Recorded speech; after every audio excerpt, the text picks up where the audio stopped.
बिस्मिल्लाहिर्रहमानिर्रहीम। अस्सलाम वालेकुम दोस्त। इस वीडियो में हम बात करने जा रहे हैं पाकिस्तान इकोनॉमी के हवाले से। मैं इस वीडियो को बहुत शॉर्ट रखने की कोशिश करूंगा और कोशिश करूंगा कि आपको प्रिंसिपली इकोनॉमी समझा सकूं, आपको ये समझा सकूं कि इकोनॉमी किसी भी कंट्री की कैसे नापी जाती है, उसको चेक करने के लिए कौन कौन से इंडिकेटर्स इंपॉर्टेंट होते हैं, और अगर आपको कोई गवर्नमेंट का बंदा या अपोजिशन का बंदा इकोनॉमी के हवाले से बेवकूफ बनाने की कोशिश करे तो आप उसे प्रिंसिपली कैसे एनालाइज कर सकते हैं। मैं कुछ लंबे चौड़े बातें नहीं करूंगा, शॉर्ट शॉर्ट सी बातें बताऊंगा और प्रिंसिपल्स ऑफ इकोनॉमी बता दूंगा आपको, जिससे आप समझ सकते हैं कि इकोनॉमी इस दुनिया में मॉडर्न वर्ल्ड में कैसे फंक्शन करती है। वैसे पुरानी दुनिया में भी इकोनॉमी वैसे ही फंक्शन करती थी, लेकिन उनको इकोनॉमिकल साइंस का ज्यादा इल्म नहीं। सबसे पहले आते हैं इकोनॉमी जीडीपी के ऊपर। जब भी हम पाकिस्तान की इकोनॉमी की बात करते हैं तो लोग फेडरल बजट को जीडीपी के साथ कंफ्यूज करना शुरू करते हैं। जीडीपी ग्रोस डोमेस्टिक प्रोडक्ट अलग चीज है, फेडरल बजट और प्रोविंशियल बजट वो अलग चीज होती है। अब जो जीडीपी होती है वो होती है आपकी टोटल ग्रोस डोमेस्टिक प्रोडक्ट। आप एक साल में, यानी अगर आप समझ ले जून से लेके नेक्स्ट ईयर जून तक आप कितनी प्रोडक्शन करते हैं अपने कंट्री के अंदर, और फेडरल बजट उस जीडीपी के ऊपर टैक्स लगने की वजह से जमा होता है और उस टैक्स में से फेडरल बजट बनता है। फेडरल बजट गवर्नमेंट के एक्सपेंडिचर्स, रेवेन्यूज वगैरह वगैरह होते हैं, वो एक अलग टॉपिक होता है। फेडरल बजट पे मैं फिर कभी बात करूंगा, इस वक्त हम सिर्फ इकोनॉमी के ऊपर बात कर रहे हैं। सो मेहरबानी करके इसको कंफ्यूज मत कीजिएगा, जीडीपी और फेडरल बजट अलग अलग चीज होती है। जब भी हम इकोनॉमी की बात करते हैं तो मोस्टली हम जीडीपी के हवाले से बात कर रहे होते हैं, लेकिन उसमें फिस्कल पॉलिसीज भी होती है, लेकिन फिस्कल पॉलिसीज बाद का मैटर होता है। अब एक और चीज जो आपने डिफरेंशिएट करनी है वो होती है आपकी बैंकिंग पॉलिसी, जो आपकी स्टेट बैंक की पॉलिसी होती है। वो भी एक अलग चीज है, वो भी इकोनॉमी से रिलेटेड है, मैक्रो इकोनॉमिक से रिलेटेड ही होती है, लेकिन वो एक अलग टॉपिक है, उसके बारे में मैं फिर कभी डिटेल में वीडियो बनाकर बताऊंगा। हम सिर्फ स्पेसिफिकली इसको जीडीपी के हवाले से लेंगे और जीडीपी क्या होती है, कैसे कैलकुलेट की जाती है, और पाकिस्तान के हवाले से जीडीपी का क्या असल रसूख है, और पाकिस्तान की जीडीपी इस वक्त कहाँ खड़ी है, और हमारे नेबर्स की इंडिया की जीडीपी कहाँ पर खड़ी है। थोड़ा सा कंपैरेटिव एनालिसिस ड्रा करें। सबसे पहले आते हैं gross domestic product. Gross domestic product एक साल के अंदर कितना माल बनाता है पाकिस्तान। इस माल में आपके इंपोर्ट्स नहीं आते, आपके एक्सपोर्ट्स आते हैं, आपकी कंजप्शन आती है, आपकी इन्वेस्टमेंट आती है, आपकी गवर्नमेंट स्पेंडिंग आती है। ये चारों फैक्टर्स मिलाकर आपकी जीडीपी बनती है। जीडीपी कैसे बनती है? जीडीपी चार फैक्टर से बनती है। सबसे पहले कंजम्पशन, जो पूरे साल में पाकिस्तानी कंज्यूम करते हैं गुड्स एंड सर्विसेज, उनसे उनका पूरा काउंट किया जाता है और उनका पूरा जो रिकॉर्ड रखा जाता है वो रिकॉर्ड। और दूसरा होती है इन्वेस्टमेंट, बाहर के मुमालिक से कितने पैसे आए। तीसरी होती है गवर्नमेंट स्पेंडिंग, गवर्नमेंट ने कितना स्पेंड किया पाकिस्तान के अंदर वो। और चौथा होता है आपके एक्सपोर्ट, आपने कितने सामान बनाकर बाहर भेजा। इन चारों का जब सम करेंगे, इनको जोड़ करेंगे, तो आपको आपकी जीडीपी पता चलती है, जो कि आपका ग्रोस डोमेस्टिक प्रोडक्ट होता है। आप इंपोर्ट में काउंट नहीं करते, वजह ये होती है कि कंजम्पशन में आपके इंपोर्ट्स आ जाते हैं। इंपोर्ट नॉर्मली डिडक्ट किए जाते हैं क्योंकि वो आपके ग्रोस डोमेस्टिक प्रोडक्ट में से नहीं होते। हाँ, लेकिन वो आपकी टैक्स कलेक्शन में आ जाते हैं। टैक्स कलेक्शन में आपको इंपोर्ट फायदा देते हैं। अब नॉर्मल रूल ये होता है कि आपको आपकी जीडीपी ग्रो करवानी होती है। जीडीपी जितनी ज्यादा तेजी से बढ़ेगी, जितनी परसेंटेज से बढ़ेगी, उतनी आपकी टैक्स कलेक्शन ज्यादा होगी, उतने आपके यहाँ पर प्रोडक्शन ज्यादा होगी, और उतनी अनएम्प्लॉयमेंट कम होगी, उतना ज्यादा पैसा जनरेट होगा आपके मुल्क में। अगर जीडीपी स्लो हो जाती है तो मतलब आपका जीडीपी पर कैपिटा होता है, मतलब जीडीपी पर पर्सन होता है, वो कम हो जाता है। इसे ये इंडिकेट होता है कि ये मुल्क गरीब होता हुआ जा रहा है। अब पाकिस्तान की जीडीपी इस वक्त $380 बिलियन 2022 की बात कर रहा हूँ, लेकिन ऑपरेशन रिजीम चेंज के बाद पाकिस्तान की जीडीपी नेगेटिव में जाएगी और ये तकरीबन $350 बिलियन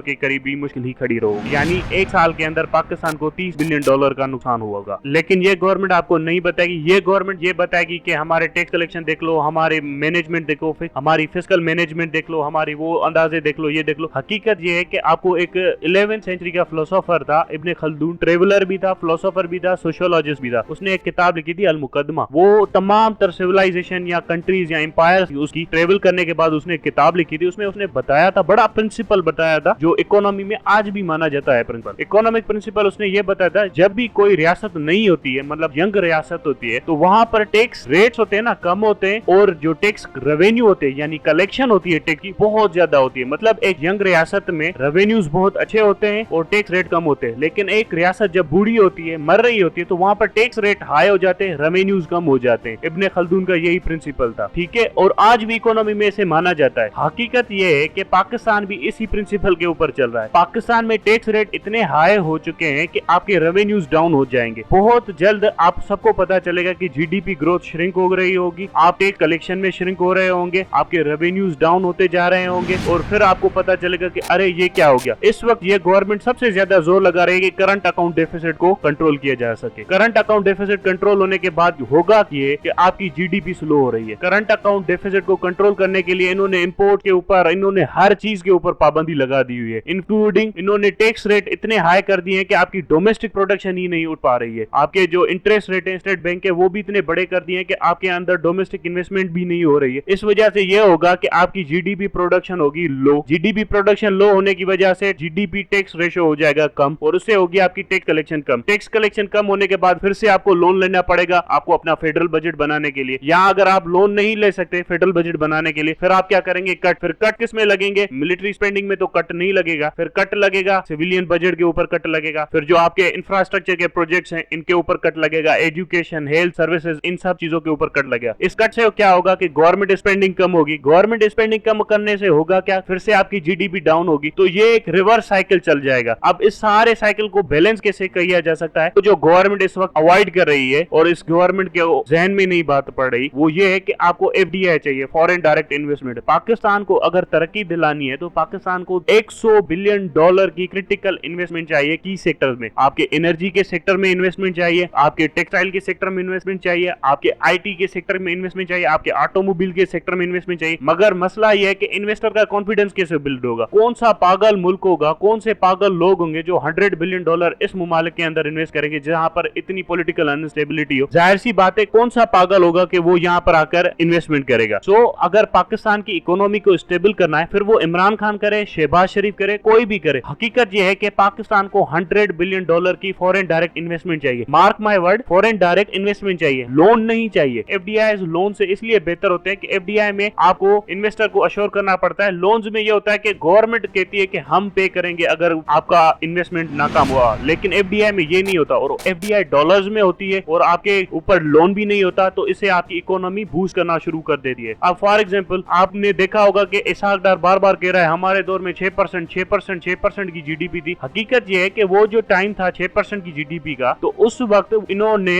ये किसी को नहीं बताया कि चाइना से $12 बिलियन की इन्वेस्टमेंट ली हुई थी इन्होंने, और वो भी लोन बेस्ड इन्वेस्टमेंट थी। अब जब $12 बिलियन $300 बिलियन की इकोनॉमी में डालेंगे तो 6% की तो ग्रोथ वैसे ही आ जाएगी। ये फैक्ट कभी भी कोई नहीं बताएगा आपको। इसको मैं सिंपल करके बताता हूँ। फॉर एग्जाम्पल आप 300 रुपए कमा रहे हो, ठीक है, लेकिन आप क्या करते हो कि 12 रुपए बाहर से उधार लेके आते हो और लोगों को बताते हो कि मैंने देखो एक महीने के अंदर अपने घर की इनकम को 300 से 312 रुपए बढ़ा दिया है, $12 बिलियन ज्यादा कर दिया है। तो लोग तो ये कहेंगे कि वाह भाई क्या कमाल ग्रोथ है, लेकिन जब आप बुक चेक करते हो तो ये 12 रुपए आप कर्जा लेकर आए हो, ये 12 रुपए आप बाहर से कर्जा लेके आ रहे हो, ये आप अपने लोगों को नहीं बता रहे हो। ठीक है, तो ये एक शॉर्ट वीडियो है इकोनॉमी के हवाले से। आपको प्रिंसिपली जीडीपी समझ में आ गई होगी। हाँ, जीडीपी के हवाले से एक और चीज क्लियर करता चलूं कि जीडीपी में डिफरेंट कंपोनेंट्स होते हैं। फॉर एग्जांपल डिफरेंट सेक्टर्स होते हैं जो जीडीपी में कंट्रीब्यूट करते हैं। आपका एक इंडस्ट्रियल सेक्टर होता है वो कंट्रीब्यूट करता है, वो 20% के करीब है। एक आपका एग्रीकल्चर सेक्टर होता है वो 30% के करीब है। एक आपका सर्विसेज सेक्टर होता है वो 60% के करीब कंट्रीब्यूट करता है आपकी जीडीपी में। सो ये छोटी मोटी चीजें बाद में डिस्कस कर लेंगे। मैं जब आगे और सीरीज बनाऊंगा इस इकोनॉमी के हवाले से तो मैं आपको डिटेल में बताता चलूंगा कि किस सेक्टर को कैसे कैसे एनालाइज करना है। ठीक है, ये एक शॉर्ट इंट्रोडक्टरी वीडियो थी इकोनॉमी के हवाले से। Thank you very much.